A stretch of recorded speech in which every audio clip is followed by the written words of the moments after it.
नमस्कार, आप देख रहे हैं एचएस बिहार। मैं हूं आदेशपुरी। बिहार में विधानसभा का चुनाव होने वाला है और ऐसे में जोड़ तोड़ और अपने को मजबूत करने का समय शुरू हो चुका है। ऐसे में राज्य की जो प्रमुख विपक्षी पार्टी है राजद, जहां विधानसभा जैसे एक युद्ध का समय है, वैसे में उनके किले की एक एक ईंट जो है धीरे धीरे निकल कर बाहर हो रही है, जो कि बहुत समय तक इस पार्टी के नींव को मजबूत किए हुए थी। अब देखने वाली बात है कि विधानसभा के चुनाव में तेजस्वी की क्या रणनीति रहती है, लेकिन जो इनके नेता हैं या तो पार्टी छोड़ रहे हैं या फिर बीमार चल रहे हैं। ऐसे में विधानसभा का चुनाव कैसे होगा, ये एक बहुत बड़ा प्रश्न राजद के सामने खड़ा हो गया है। हालांकि कुछ लोग बता रहे हैं कि ये तेजस्वी की नई रणनीति है और नई रणनीति के तहत वो नीतीश कुमार और बीजेपी के गठबंधन को ध्वस्त करना चाहते हैं बिहार की राजनीति में। हमारे साथ बात करने के लिए हमारे वरिष्ठ सहयोगी हैं रंजीत झान सिंह से बात करेंगे कि राजद की स्थिति क्या है, क्या तेजस्वी जो है अपनी नई रणनीति में कामयाब हो पाएंगे। रंजीत सर, सबसे पहला प्रश्न, पुराने नेता आरजेडी से क्यों नाराज चल रहे हैं? देखिए, पुराने नेता की अगर हम बात कर लें तो कई ऐसे नाम हैं जिससे लगता है कि वो लालू यादव के काफ़ी समकक्ष रहे। वैसे नेता हैं जिन्होंने राजद को सींचा है, राजद को खड़ा किया है एक पार्टी के रूप में, एक वृक्ष के रूप में बिहार में सियासत में। अगर आज भी बिहार में कोई सबसे बड़ी पार्टी है, भले सत्ता में नहीं है, लेकिन वो राष्ट्रीय जनता दल ही है। इसमें तमाम ऐसे नेता की मेहनत है, ऐसे नेताओं की कोशिश है जिन्होंने राजद को बड़ा कर दिया। लेकिन अब समय बदला, लालू यादव काफ़ी दिनों से सियासत से दूर हैं, जेल में बंद हैं। राबड़ी देवी उस तरह की भूमिका में राजनीति में दिखती नहीं है। और अभी जो केंद्र में है वो तेजस्वी यादव अब राजद की पॉलिटिक्स को, राजद की जो पार्टी है उसे अपने हिसाब से चलाने की कोशिश में है। मार्गदर्शन किनका ले रहे हैं इसी पर सवाल है। क्या लालू प्रसाद यादव मार्गदर्शन दे रहे हैं या फिर ये पुराने नेता जो दरकिनार किए जा रहे हैं उनकी ज़रूरत है? तेजस्वी यादव वो सब कुछ बदल देने की फिराक में है जो अब तक राजद में नहीं बदला था। जो मुस्लिम यादव समीकरण की बात होती थी कि हम इनके भरोसे बिहार में अपना पताका फहरा सकते हैं, ये वाली बात होती थी। लेकिन अब देखिए, जो पुराने नेता हैं धीरे धीरे तेजस्वी यादव से नाराज हो रहे हैं। क्यों? क्योंकि उनकी पूछ कम हो रही है। सबसे हम छोटी बात कहेंगे, लेकिन शिवानंद तिवारी को सब कोई जानता है, कैसे नेता जो खैर लालू प्रसाद यादव के लिए मुश्किलें भी इतिहास में खड़े कर चुके हैं, जिसकी वजह से चारा घोटाला एक्सपोज हुआ, जो भी हुआ। तो लेकिन अब वे लालू प्रसाद यादव के साथ दिखे, साथ रहे। लालू प्रसाद यादव जेल चले गए, उसके बाद तेजस्वी यादव जब से फुल फ्लेज्ड एक्शन में आए, शिवानंद तिवारी थोड़े नाराज दिखे। नाराज इन द सेंस उन्होंने कह दिया कि मैं राजद के कार्यभार से फिलहाल मुक्ति चाहता हूँ, वो छोड़ के गायब हो गए। तो ये देखिए उनका गायब होना। उसके बाद अभी रघुवंश प्रसाद सिंह सबसे ताज़ा मामला है, जो बैक टू बैक नाराज चल रहे हैं। गतिविधियां पार्टी में ऐसी हो रही हैं जो नाराजगी की मुख्य वजह है। कई ऐसे नेता को जोड़े जा रहे हैं, कई ऐसी रणनीति बनाई जा रही है जो पार्टी गाइडलाइन, पार्टी की जो विरासत है, जो उनका जो संविधान बना हुआ है, उसके खिलाफ जाता है। तो उस परिस्थिति में रघुवंश प्रसाद सिंह हो, शिवानंद तिवारी जैसे लोग हों, या पुराने महेश्वर यादव हों, चाहे और कई बड़े नेता जो नाराज चल रहे हैं, उनकी नाराजगी की मुख्य वजह यही है कि तेजस्वी से सामंजस्य नहीं बैठ पा रहा है। लेकिन नाराजगी और असहमति जो है वो पार्टी में के अंदर भी नहीं है, पार्टी के बाहर भी है। जैसा कि हमने लोकसभा चुनाव के समय देखा था कि मांझी जो है वो तेजस्वी को नेता मानने के लिए तैयार नहीं थे। कांग्रेस भी आज असहज चल रही है। वीआईपी और रालोसपा की बात करें तो एक जो महागठबंधन का जो स्वरूप होना चाहिए वैसा नहीं बन पा रहा है। क्या तेजस्वी के नेतृत्व पर उसमें असहमति है? सबसे बड़ी बात है, देखिए, आप अगर 40 साल सियासत करते हैं, कोई 50 साल सियासत करता है, कोई 30 साल सियासत करता है, वह बिहार की ज़मीन को जानता है, वह अपना एक कद्दावर चेहरा तैयार करता है। और ऐसे समय में कोई 2015 में चुनाव में खड़ा होता है, चुनाव में जीतता है और ऑफर मिलता है। परिस्थिति ऐसी बन जाती है कि आपको डिप्टी सीएम का पद ऑफर हो जाता है, आप डिप्टी सीएम बन जाते हैं।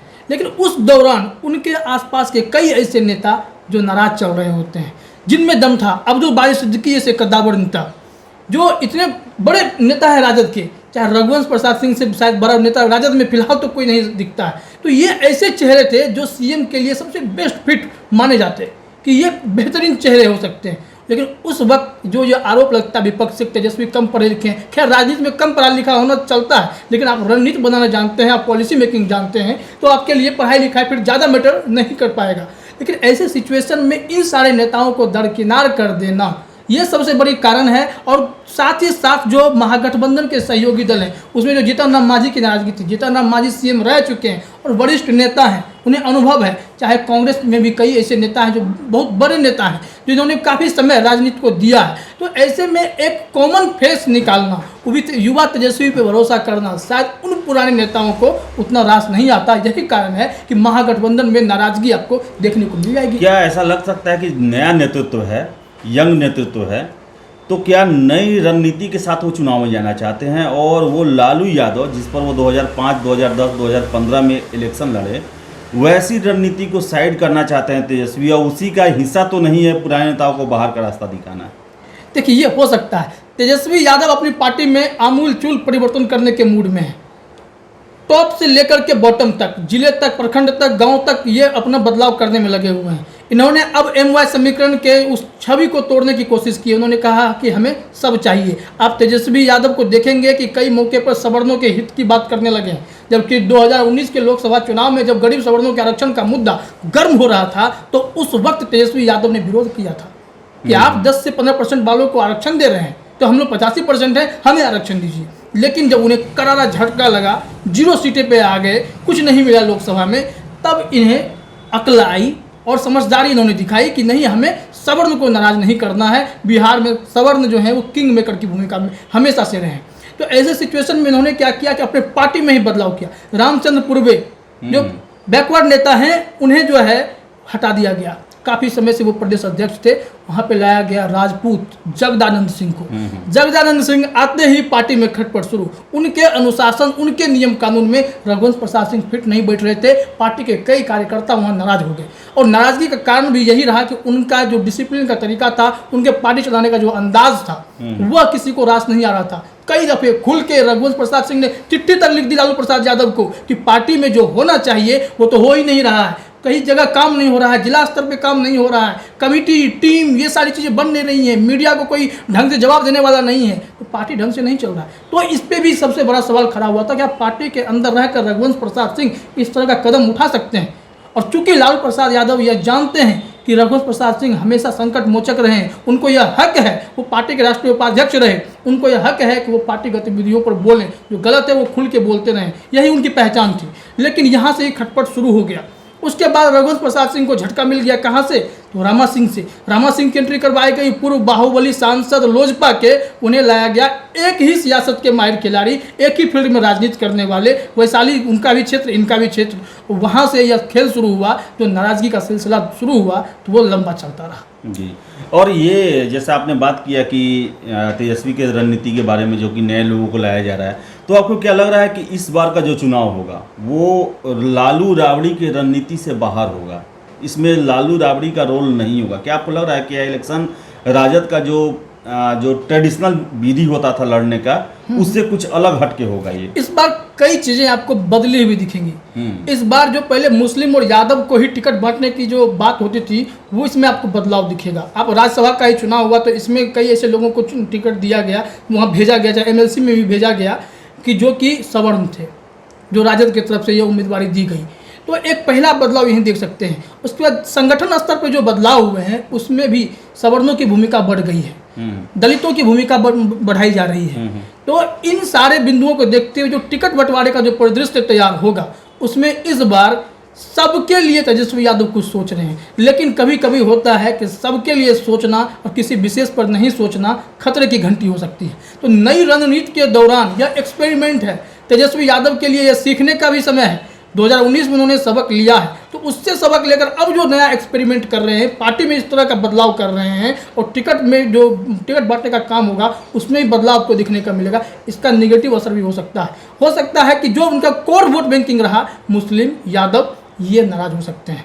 क्योंकि दूसरे को मनाने की खुशी में अगर पिछला नाराज हो जाए तो कहीं ना कहीं तो सेंधमारी हो जाएगी। अगर सेंधमारी होगी तो उसका असर आपको दिखने को मिलेगा। तो तेजस्वी की रणनीति सफल कितनी होगी यह चुनाव बताएगा। ये रणनीति जो बता रहा है सवर्णों को जोड़ने की, उसमें एक बहुत बड़ा नाम आ रहा है अनंत सिंह का, जिसको तेजस्वी यादव ने लोकसभा चुनाव के दौरान कहा था कि बैड एलिमेंट है। बिल्कुल। तो अनंत सिंह का कल बयान आया कि वो तेजस्वी को CM देखना चाहते हैं। क्या तेजस्वी उनको वेलकम करेंगे? क्या ऐसा राजद में सिचुएशन आ सकता है कि बैड एलिमेंट को भी एंट्री दिया जा सकता है? देखिए, 2019 में तेजस्वी यादव अपने फैसले लिए थे, तगड़े फैसले लिए थे, नतीजा सिफर रहा था।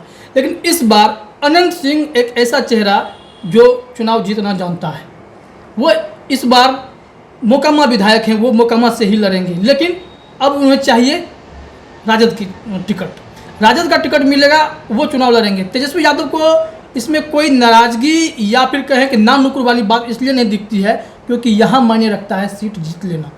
तेजस्वी यादव उस वक्त उन्होंने कहा था कि बैड एलिमेंट है, ऐसे लोगों को एंट्री नहीं देंगे, जबकि वो राजद से भी नहीं लड़ रहे थे, वो कांग्रेस से लड़ना चाह रहे थे। महागठबंधन जो है वो कांग्रेस के साथ था, तो कांग्रेस में भी बैकफुट पे आकर के लोगों ने अनंत सिंह को टिकट नहीं दिया। टिकट किन्हें मिला? उनकी पत्नी को। उनकी पत्नी खड़ी होती हैं लेकिन ललन सिंह से मुंगेर में हार जाती हैं। तो ऐसे सिचुएशन में अनंत सिंह यह सीट हमेशा से जीतते हैं, तो यह पूरी कोशिश होगी कि राजद से उन्हें टिकट मिल जाए, वो जीत जाए। नहीं भी जीते तो भी अगर वो निर्दलीय भी खड़ा होंगे तो अनंत सिंह की अपनी एक छवि है, वहाँ पे लोगों के बीच पकड़ है, ज़मीनी काम है, जो भी है, तो उस तरीके से वो वहाँ जीतते रहते हैं। तो अनंत सिंह घाटे का सौदा तेजस्वी के लिए तो कतई नहीं है। तो ऐसे सिचुएशन में राजनीति में बातें, बयानबाजी और जो स्टैंड होता है वो बदलता रहता है। भले ही राजद बीजेपी नहीं मिले, लेकिन नेताओं का अदलना बदलना जो है वो लगा रहता है। तो ये थी हमारी चर्चा, जिसमें आपको हम बताते चले कि राजद का जो किला है वो विधानसभा चुनाव से पहले लगातार ढहते जा रहा है और उसकी जो पुरानी ईंटें हैं वो साथ छोड़ते जा रही हैं, चाहे वो रघुवंश सिंह हो, भोला राय हो, अली अशरफ फातमी हो या फराज फातमी हो, महेश्वर यादव हो, शिवानंद तिवारी हो, तो वही जो बड़े सेनापति हैं जैसे कि अब्दुल बारी सिद्दीकी और जयप्रकाश नारायण, ये लोग बीमार चल रहे हैं। तो ऐसे में एक बहुत बड़ी समस्या खड़ी हो गई है राजद के सामने। लेकिन राजद की जो नई टीम है जो तेजस्वी के अंडर में काम कर रही है, वो एक नई रणनीति अपनाना चाहता है विधानसभा के चुनाव में। वो रणनीति लालू और राबड़ी के शासनकाल और उनके चुनाव में लड़ने की रणनीति से अलग हो सकती है। और इसी को ध्यान में रखते हुए जहां आरजेडी पहले दलित, पिछड़ों और मुसलमानों की पार्टी हुआ करती थी, अब इसमें सवर्णों को एक बहुत बड़ा हिस्सेदारी दी जा रही है, मौका दिया जा रहा है, चाहे वो गांव से लेकर प्रदेश अध्यक्ष तक का पद क्यों न हो। अब ये देखने वाली बात है कि सवर्णों को खुश करने के चक्कर में तेजस्वी यादव अपने जो परंपरागत जो वोटर हैं, जो उनका साथ हमेशा दिए हैं, उनको कितना खुश रख पाते हैं, संतुष्ट कर पाते हैं या फिर नाराज़गी मोल लेते हैं, ये तो विधानसभा का चुनाव ही बताएगा। लेकिन फ़िलहाल आरजेडी में अभी कुछ अच्छा नहीं चल रहा है, लेकिन पार्टी की कोशिश है कि इसे मजबूत रखा जाए और युवा पीढ़ी के हाथों में सौंप दिया जाए। तो फिलहाल इस चर्चा में इतना ही। अगर आपको हमारा वीडियो पसंद आए तो आप इसे लाइक करें, शेयर करें और हमारे चैनल एचएस बिहार को सब्सक्राइब जरूर करें। बहुत बहुत धन्यवाद।